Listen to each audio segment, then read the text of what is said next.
so it's probably warm. Very, like 75. Hey there, Melissa. Thank you so much for joining me today on the Confident Sober Women podcast. I'm so excited to have you here and to hear a little bit more about your story. And then we're going to talk about all things efficiency and money and values. So I'm going to turn the mic over to you and let you share a little bit more about your story, and then we're going to chat.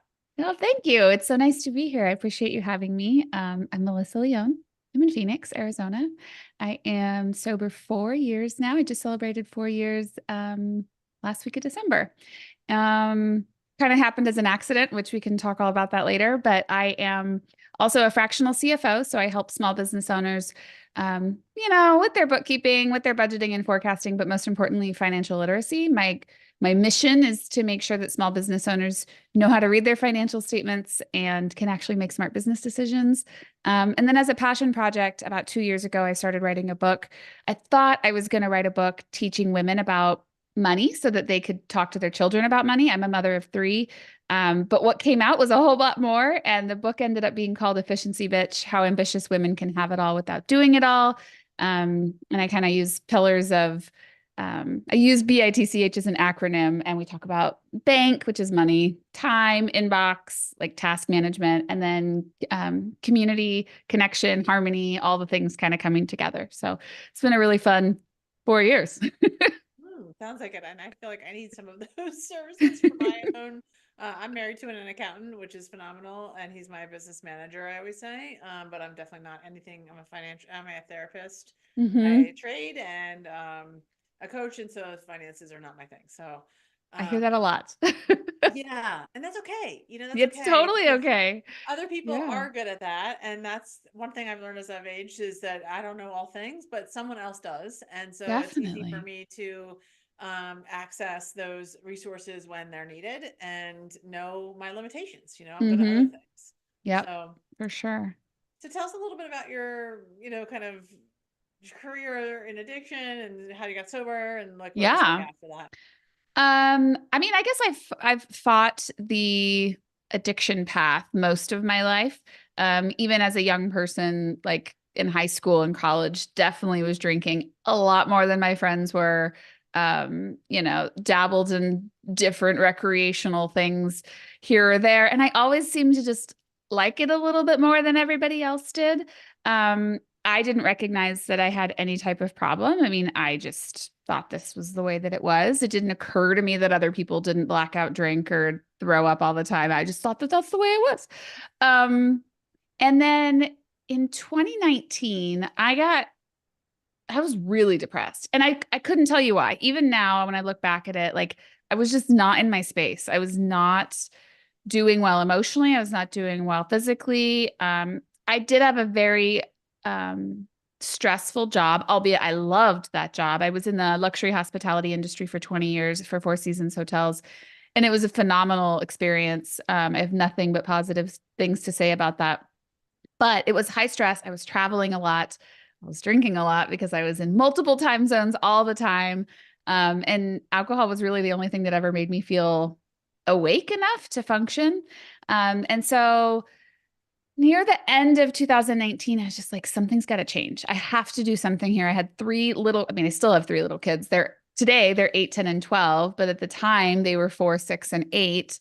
And I was just like getting that nudge over and over and over again. Like, I'm not kidding. Everything I touched was like, dry January's coming, sober this, mocktail that, everything I touched. And I thought, okay, universe, I get it. I'll try. And so I remember so vividly telling my husband, hey, I'm going to try dry January. And he was like, okay, like, why kind of look on his face? Not out of not supporting, but just out of like, why would you do that?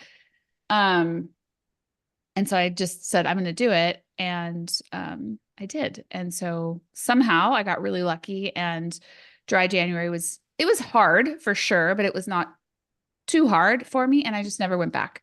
And I got really lucky that that happened in January of 2020, because we know what happened a couple months later. And had I been drinking, I think the wheels probably would have fallen off.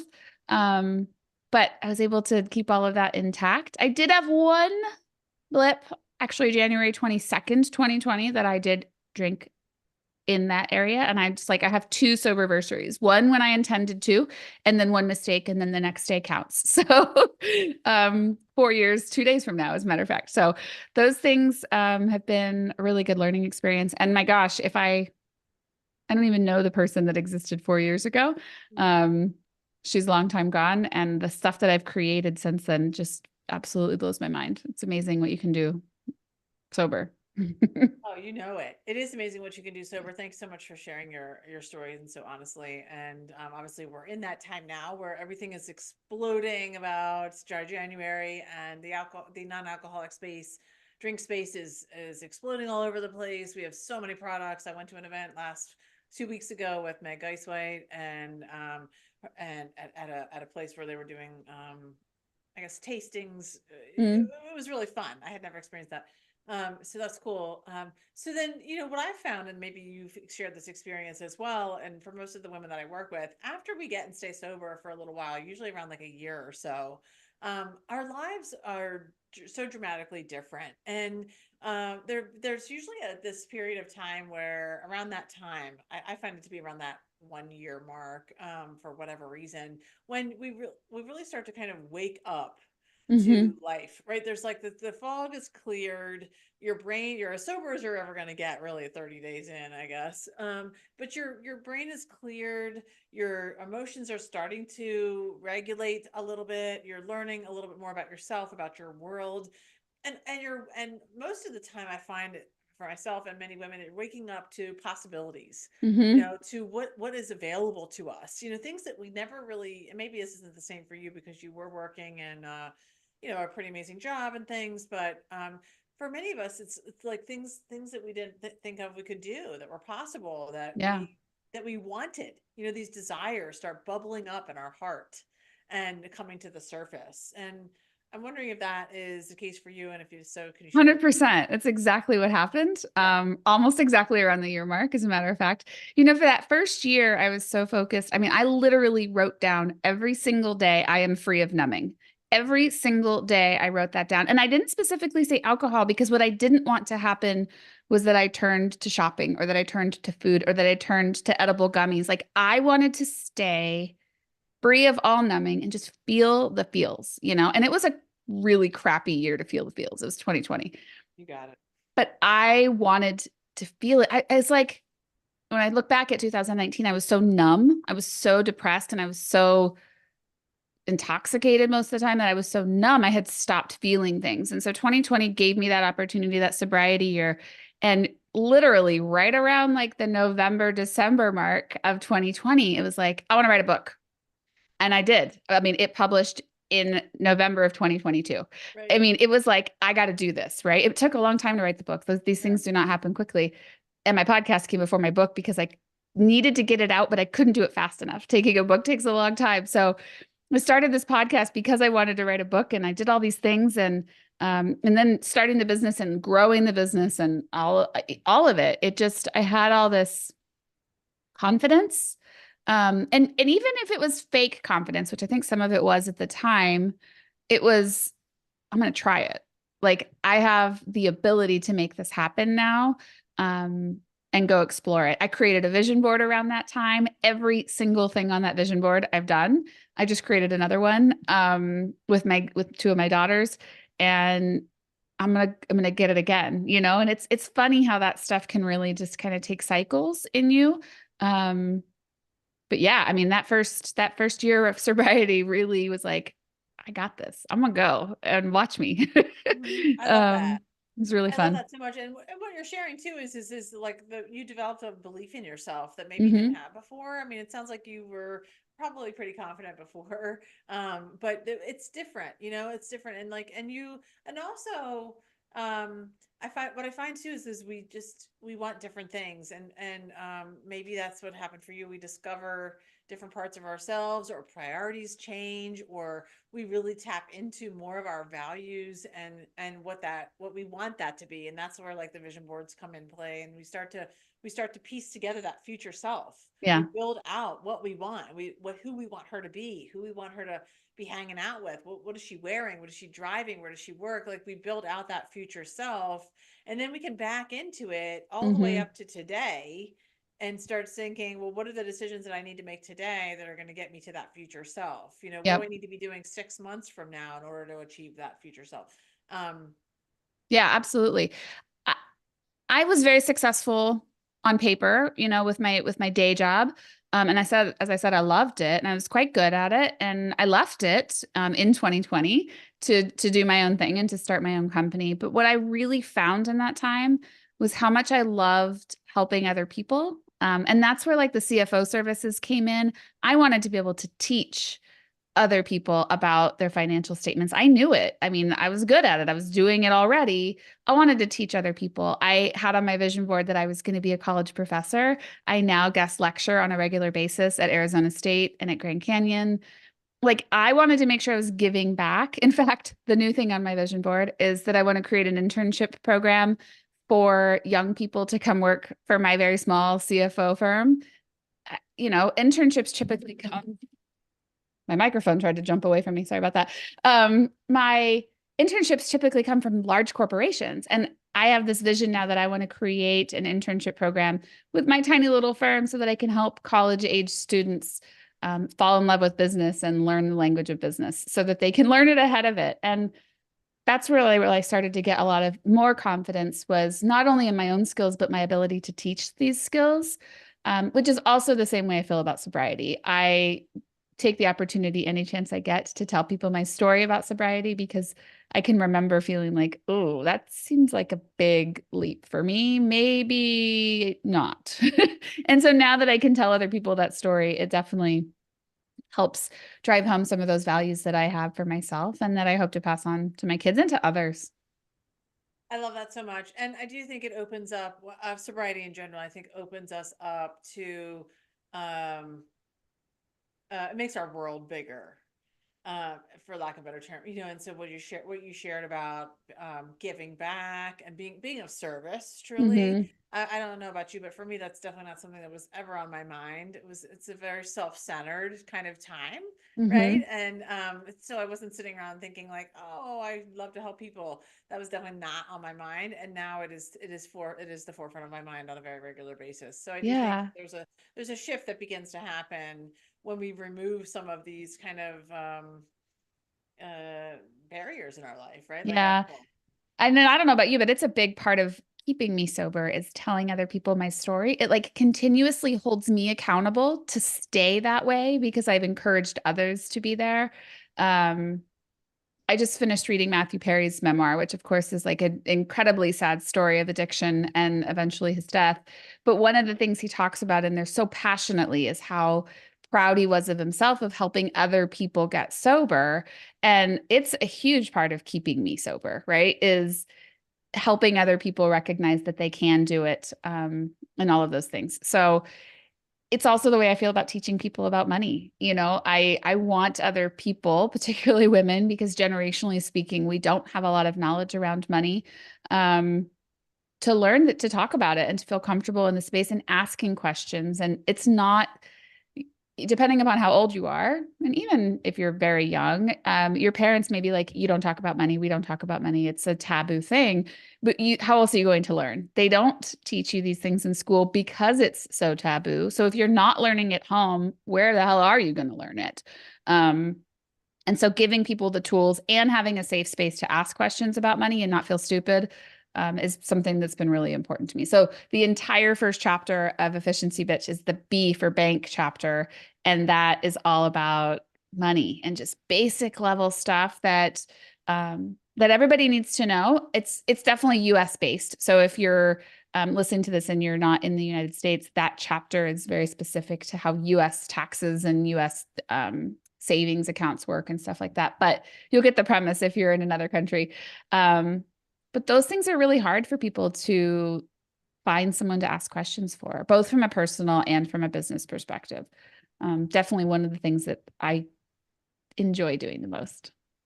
Okay, thank you. That was a great segue. I really want to get into it, guys. Okay, so we're gonna dig deep. I want everyone to kind of like really pay attention, get rid of the distractions. Sometimes when we hear money or finances, I know my eyes start to glaze over, like I already mentioned. But like this is really important stuff, even if it's on a general level, to give you a deeper understanding about what what it is, what it means, what it can be for you. Hmm. And so I want people to buy the book. I want people to buy Efficiency Bitch and read it for yourself. But while we're here, if we, in our time together, if you're willing to share, some of the highlights, I really want to get into it. So let's talk a little bit about that first chapter. Yeah.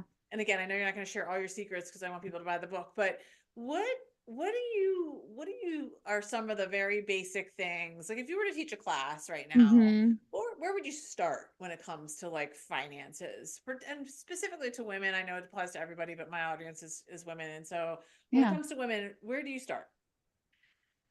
Gosh, there's a lot of places to start. For me, I'll say let's start at the very beginning, and I'll use an analogy to help navigate this conversation. And before I go any further, I will also tell you it's on Audible, and it's me on Audible, so you can listen to me talk for 5 hours. It's really fun.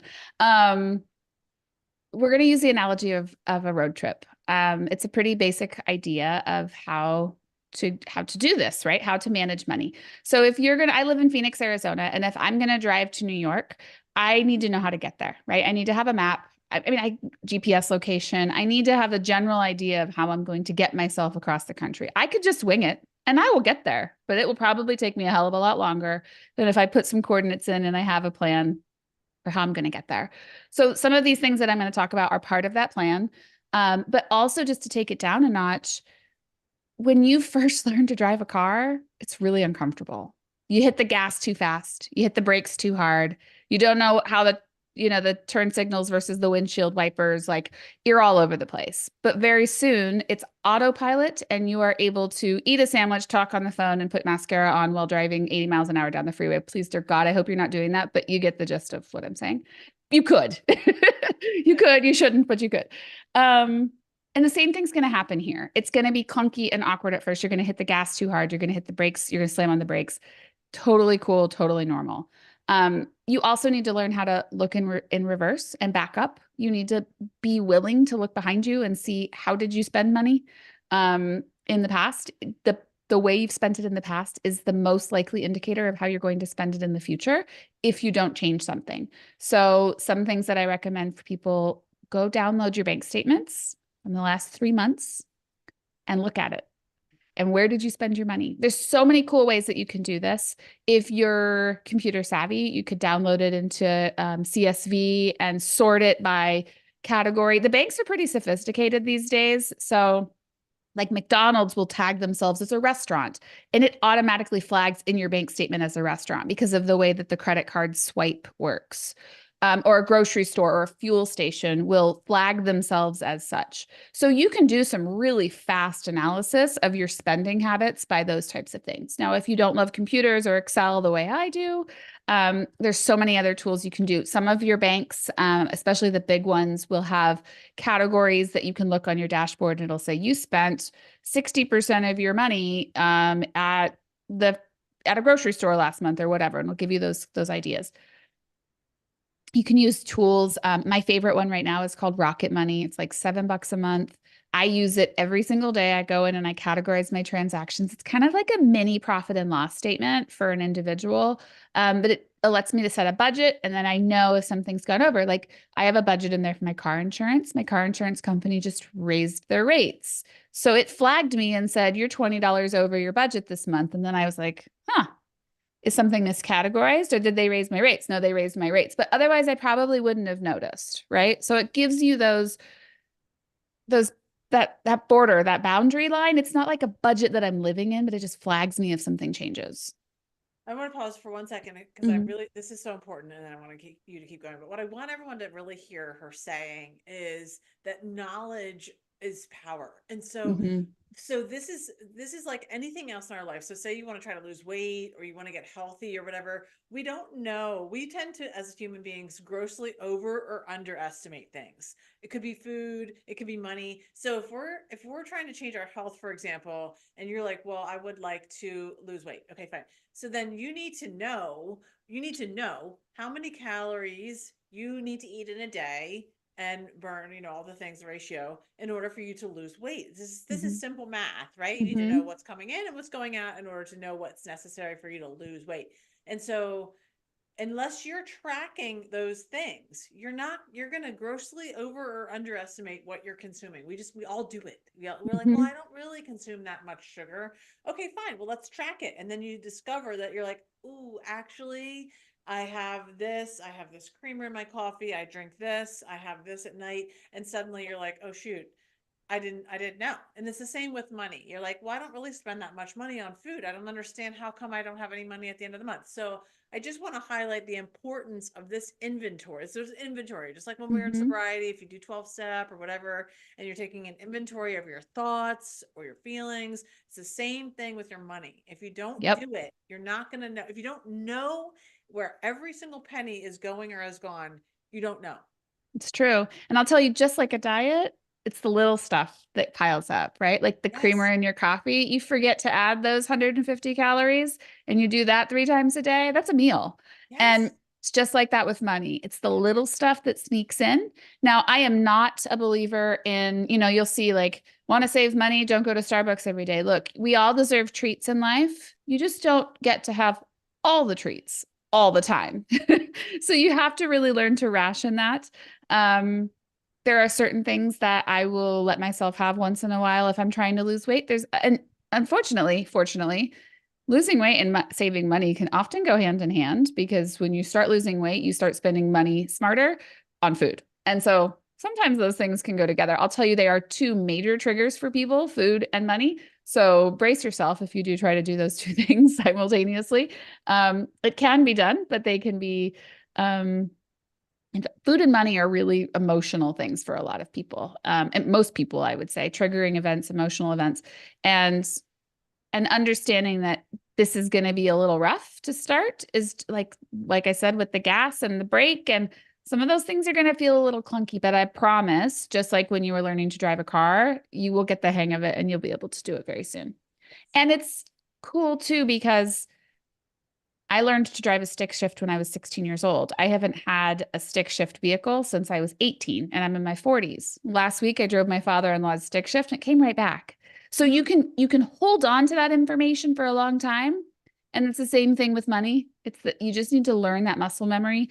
And if things fly off the rails, just know you can get yourself right back in. Um, as long as you have the intention to do so. So pay attention to the way you're doing it. Now, I'll also say, as you're driving the car, we talked about looking behind you, which is so important because you can't back out of that space blind. You have to be able to see what's behind you. You got to know where you're going. And in driving, as in money management, we're going to look multiple places ahead of us. So you have to look right in front of you, right? Is there something right in front of your vehicle? And then you also have to look 100 yards ahead of you and know when's the next stoplight coming up. But you also have to know where you're going in the long term. So you kind of have to have these different viewpoints in order to go along the way. You also have to pay attention to what's going on beside you. So, like your peripheral vision when you're driving is really important. That's why we have our side mirrors. But you'll recognize how long we spend looking at each of those things. You spend more time looking in your rear view mirror than you do in your sides, but you also spend a heck of a lot more time looking forward than you do doing behind you. So when you think about that in rations and ratios, you want to do the same thing. Your side mirrors, once in a while, when you're going to change lanes, right? The sides is going to be like, what's going on in the economy, wars, elections, stock market, things like this that impact you, particularly if you're investing money, but aren't necessarily where you want to spend all of your time. Um, Only if you're going to change lanes and like make a big decision. Do you maybe or buy a home? Do you want to start looking at those things? You're going to look in your rearview mirror far more often. And then you're going to spend a lot of time looking forward. So, what can I do to improve my situation today, next month, next week, tomorrow, so on and so forth? Um, and some of those pieces can just take some time to get used to, but you'll make it down the road pretty quickly. So good. Yeah, so good. I love this so much because it really is. It's not easy Mm-mm. because we come to this stage in adulthood, most of all of us, we come to this stage in adulthood with certain beliefs about things like money, and certain values around it based on how we grew up, based on the people who were pouring into us, whether they were parents, grandparents, teachers, religious organizations, whatever systems we were involved in, these people pour in ideas. We hear things, and this is probably something maybe you talk about in the book or you work with women Mm-hmm. around money mindset. We hear things like money doesn't grow on trees, or you have to work for that. There's all these different kinds of nuances.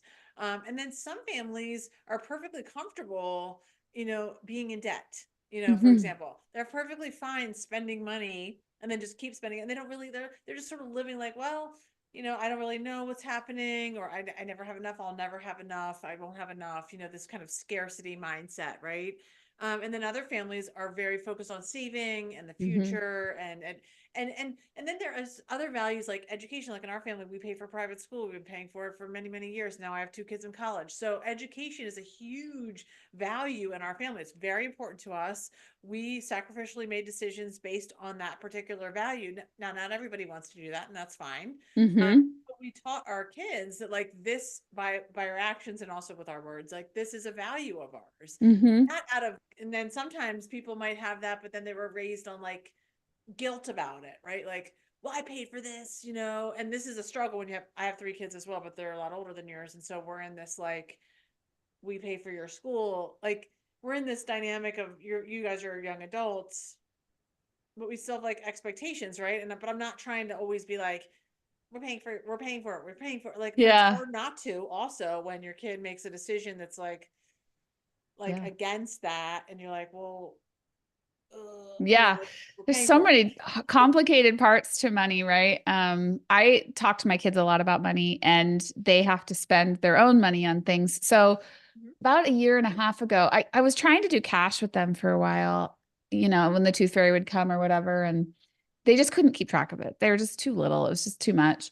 And I also realized we're in a cashless society at this point anyway, pretty much. So, um, and I do not work for Chase and I don't get any money for saying these types of things, but I legitimately feel this is a phenomenal product. So I'll mention it. Chase has a new product called My First Banking, and it's connected to my checking account, but it's an online account that each child has. So each of my children, they're 8, 10, and 12, have their own login. And then every time the tooth fairy comes, my 8-year-old will bring me his $5 bill and be like, here's my $5 bill. Can you put this in my bank account? And now he has his own little bank account of money that he's collected. And if we go to the gas station and he wants to buy candy, he'll say to me, Mom, I want to buy candy. Can you take it out of how much do I have it in my account? Or he'll look on his tablet to see. And so we're trying to start having those conversations about he has to spend his money on things that he wants. And sometimes he'll say, I'm not going to get candy today because we're going to X tomorrow and I want to get an icy or whatever, right? He knows some of those pieces. Education is a really tough one because they don't see the giant bill that comes with that because there are some giant checks that come with those pieces. But we have been having conversations with our kids about saving money. And I'll say a great place to save money for education is in a 529 account. If you're listening to this and you're like, what is that? It's a great place to put money. It's post-tax money, but it will grow interest free and you don't have to pay tax on the interest. When you pull it for education, you could use it K through 12 and for trade school and for university. So something definitely to look into if you have littles. But those types of conversations are so important just so that they have dialogue. They don't necessarily need to understand all of the pieces of money at this age, just feeling comfortable having the words. And I think that's probably, and I'd love to have you back. Maybe we can have an entire episode on, like, how do we talk about these things with our children, Mm-hmm. since both of us are parents. I think that's valuable. But even more importantly, like, you yourself as an adult woman, like, you have to be able to look at how this impacts you today. Like, Yeah. what are the stories that were told to you? And maybe you get into this in the book and I don't know, but like, it's important. I mean, I had to work on my own money mindset. I constantly, Yeah. like, because I was raised in a family that was a certain kind of way, and now I have a husband who's extremely focused on saving, and like, I don't know if it's a scarcity. I can't speak for him, I guess, per se, but like, we are very focused on it constantly. I really grew up and had this language around money that looked like, I can't afford that. That's Yeah. too expensive. We can't do that. So I last year, one of my intentional decisions around that was to work on my language, and I switched it up and I changed it to things like, because it's not true that we can't afford it. We can't afford it, but we've Right. used all of our resources for other things. Yeah. So I started saying things like, no, I used my resources for other things. Yeah. I'm That's prioritizing that not going to money. be, that's Yeah. not in our budget this year. Yep. Instead of saying I can't afford it or it's too expensive, because those things actually aren't true. Yeah. So I think this is a big part of adult women, particularly those who are sober and now trying to build like maybe a life for themselves. Maybe you're divorced, or maybe you're in Yep. partnership, or you have some stuff around this, right? It's Yeah. time to clean it up. So getting down to the basics, the super basics, even if you've been educated around it, and getting really knowledgeable about what you're spending every single dollar, like we mentioned, like that bottle of water you buy at Wawa, that Mm-hmm. pack of gum, that coffee you stop for, like all that stuff starts to really add up. And suddenly you've spent $50 on these little things when you might even written that off. When I tell people to take an inventory, I say every single penny that you spend needs to be written down for 2 weeks. Yeah. You got to look Yeah. at that. Yeah. One of my favorite things to tell people is stop using cash. I mean, it's very anti Dave Ramsey, which everybody who's focusing on money will find Dave Ramsey on the internet because that he's been around for a very long time. But a lot of his philosophy is, well, there's two things. One is that some of it's pretty outdated and old. The other piece of it is that it's really around getting out of debt versus learning how to build wealth. So just depending upon where you are in your life, think about those two things. I don't disagree with a lot of the philosophy there. However, cash, I think, can be very dangerous because it goes so quickly and you will forget where it got spent. You also have this like urge to move cash from one bucket to the other. I'm a big believer in use the debit card because it will instantly hit your bank account. We don't live in the days of bank floats anymore. And what I mean by that is it used to be you'd write a check, somebody might cash it 6 weeks later, and you have to remember if you swipe your debit card, it comes out instantly, and you'll see it on your app sometimes before you Yeah. even leave the restaurant. Yeah. Um, when it comes to money mindset, you asked me, my very first job in life was as a bank teller. I was 16 years old. I somehow or another was given a job as a bank teller. So I learned how to talk to adults about money long before I had any of my own. I also learned these really drastic behaviors that people have around money.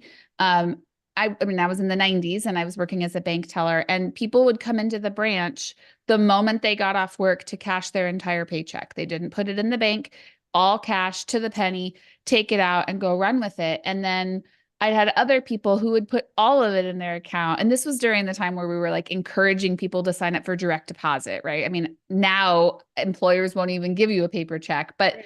but this was the kind of education that I had. I also had the opportunities to see real life people, 20 something, 30 something, 40 something, not understand how money worked. And it really caught me as a young person that, oh, there's a lot of people out there who don't understand how money works. Let me go figure that out so that I don't become one. Right. But what I've learned is like, there's just so much to learn. I've been in the finance industry for 25 plus years at this point, and I'm still learning things. So don't get frustrated with yourself if you don't have the right money mindset yet, or you don't know how something works. We all are learning all the time. And PS, it's changing constantly. So use that as motivation, not to scare you, but to encourage you just to start learning. If you can find podcasts that talk about money, if you can find audibles that talk about money, there's documentaries out there. I just watched an incredible one about inflation just the other day. There's just so much data out there that you can get that will help you. And it's funny how timing is everything when something clicks. You can read a book today and you could read a book the same time next year and you'll get different things out of it depending upon what you need. So finding different resources that can help at different times, I think is really important too. It is important. And I love this conversation because we not all of us need to be financial planners. I'm not Correct. interested in doing that. I don't want anything to do with running our books, but I do want to have a general understanding about how things work, what's coming in, what's going out. And also, like that vision board that we referred to, much of that stuff does require financial resources, right? And Mhm. so when we're making this view for your future self, whether it's a specific kind of home, or like one of my goals, this I would love it for it to be this year, is to buy a rental property. I want to start buying rental properties also to help build generational wealth for my children so that they can afford a home, right? Mm-hmm. In our area, which is extremely expensive to live in, and also generate some potential passive income and or own a franchise of some type, you know. So those are my goals, but we have to have cash for that, you know. Like, so Mm-hmm. where are we going to make some changes? Whether it's like, okay, I'm going to save this amount of money every month by, you know, not going out to dinner one time or reducing my grocery bill or whatever I'm going to do that's going to save this amount of money each month that's going to help lead me to that vision, that goal, that dream on my board. Yep. Right. So it doesn't have to be, we don't all have to become financial planners and well versed in all this stuff. We just need to know some general basics. And then we also, like you said, need to know where to go to get the information and that's trustworthy, whether it's you or someone else that we can count on that we know is going to give us. It's like going to a car mechanic, right? You want to find the one that's not going to sell you a bill of goods, right? Yeah. Well, and I love that you brought this up because this is so important. It's also just like physicians. You can go to 2 or 3 doctors and get 2 or 3 opinions. The same is true with money. So if you're working with a tax planner or advisor or financial advisor and it just doesn't feel good, go find somebody else who does feel good because they're opinion based in a lot of cases. In my line of work, I work with a lot of CPAs and tax planners, and I can tell you they're they're not all the same. They all have different philosophies. I mean, there's a set of rules, debits, and credits, black and white when it comes to accounting, but there's also a lot of what's your risk tolerance? What's your tax strategy? How conservative are you with, I mean, there's just so many different things that come into play when it comes to financial management. How do you feel about the stock market? How do you feel about investment properties? I mean, and those things change over time too. So as you're looking for folks, absolutely what you said is you do not need to go try to get an education in finance management, in business, in any of these things. Find people who align with you and then please feel comfortable changing as your life changes, because I promise you the tax person that I worked with when I was 23 is not the right person for me now when I'm 43. Exactly. And that's okay. You know, and like again, Yes. and there are a lot of free resources, you know, like in your community, there might in your bank, you know, there's a Mm-hmm. lot of free resources that we are I know I'm not even aware of. I was in a big community meeting recently and it was an addiction based meeting, but there was tons of people from my entire county there and one of them was Freedom, I don't know which bank. It was one of our local banks and she was talking about like some things that they offer for especially for young people that I wasn't even aware of. And I was like, Mm-hmm. wow, okay. So check your bank, you know, reach out to some of your friends too. One of the things about the recovery community, and if you are involved in a 12-step program or an online space, if you just ask a question, Mm-hmm. you're going to get a lot of people with the hands raised, right? Just like Yeah. you are trying to serve and are serving, there's lots of us that are willing to raise our hands and say, "Oh, I know how to do that," or "I'm happy to sit with you and help you do that." So just find a community where you're safe in, and then just ask the question. I need help understanding my personal bank statements. Okay, you know, I bet you there's a bunch of people in your community that you're not even aware of that would be very willing to give time to that and so then as you're sort of starting to get used to it, you know, like then you start to get used to it. And as you start to get a little more into this, like this conversation might be like you're at the very beginning of it. It might be maybe you're further along and you're trying to create that vision board and those goals and dreams. We want to start attaching, you know, our own personal core values to this. Like what are the values that you believe are the most important things to you right now? You know, Yep. and then what does that look like paired with your finances. So, like I Yeah. already mentioned, one of our core values for sure in our family is education. And we want to educate our children debt free as much as possible, all of them through undergrad. Like that's our goal here. That's just our Yep. personal goal. Another one I think is my husband wants to retire a little bit earlier. And so, like, so what are your values? You know, do you value Mm-hmm. travel, adventure, achievement, you know, and really tapping into that. And I'm sure you probably see that from the people you work with too. Yeah, and it's awesome because everybody's got a little bit different values, and that's great. And then you can align them to yourself and figure out those pieces for your own. I mean, for a lot of people, tithing is really important, and you can figure out how to make that work so that it's not hard to tithe. You can tithe in a way that feels free for you. You have other folks that want to spend money on education and feel comfortable doing that so that you and or your children are not going into a lifetime of debt.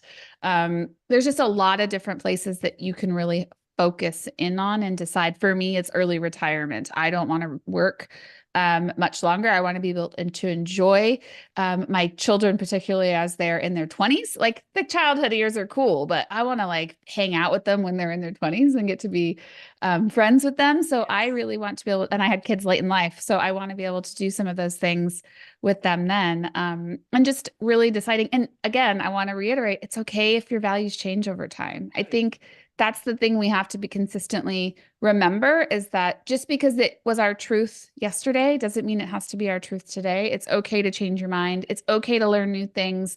It's okay if you made mistakes in the past. Just keep doing the next best thing. And you'll be happy and successful. It's also okay that they're different than where you came from. I think one of the Yeah. things that many of the women that I know that get sober and they start changing and growing in this way, they discover that their values aren't the same as the ones they grew up in. Yeah. And that I think that's very it's a very it's it's an emotional challenge Hmm. because we're so tied to our caregivers, our primary caregivers.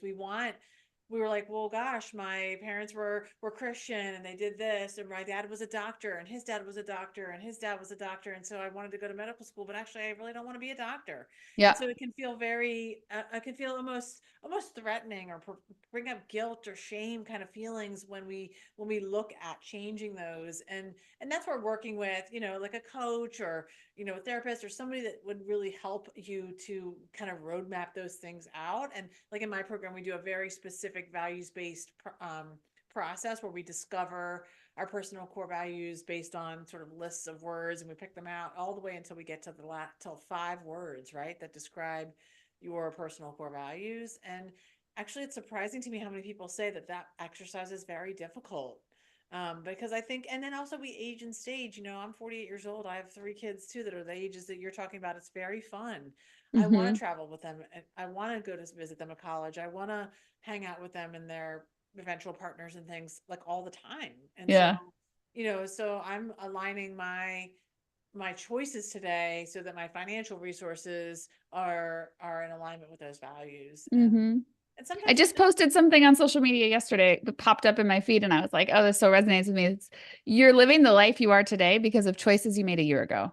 yeah, And so true. a year from now, you is going to be living a certain life because of the choices you make today. And that's a like pretty So cool that can thing be to think about. intentional or it can be haphazard. I think it would be better if it was intentional because then it's much Yeah. more likely we're going to be making the choices that we're going to have what we wanted, Yep. when we want a year from now, if we are intentional about these choices today. If we're just living like, oh, whatever, it'll be Yeah. fine, then you're probably not going to get there because there's not going to be a roadmap.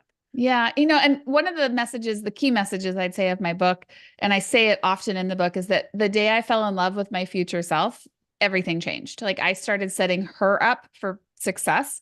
And that's been my focus. And I've been challenged on that a few times, like that it's living too much in the future and that I need to be more present. And what I say to that is that past, present, and future are all equally important. What happened to you in the past is part of who you've become. How you behave today is going to impact you in the future. And all three of those things are valid and important, and they will happen or have happened. But I just choose to make sure that I can live tomorrow better than I lived today in the happiest way possible. So if something, this is part of the efficiency stuff, but if like something's bugging me today and it just takes too long, I will spend an extra 10 minutes today to figure out how to not have to deal with that again tomorrow. And that's how I'm making my future self happy. Or if this month I'm stressed out because I didn't have enough money for X, I will spend some time today to go through my finances and figure out where I spend a little bit too much so that I can't afford that next month. And so that's what I mean by falling in love with my future self. It's not all about tomorrow because tomorrow's never guaranteed, but it is about being able to live that happiness and treating past, present, and future as equally important to one another. Yeah. Well, Melissa, man, this has been a riveting conversation and so important and impactful. And I know that so many of the women in my community are going to get a ton out of this. And I want you to go buy the book Efficiency Bitch or listen to it on Audible. I love Audible myself personally. And you're going to learn even more. And I think that we might have to have another conversation about some of the other parts of that acronym because there's so much there. So I really appreciate your time and your share. And where can people reach out and get a hold of you if they want to? 2centsconsulting.com is the name of my business. So it's TWOSENSE, like making sense.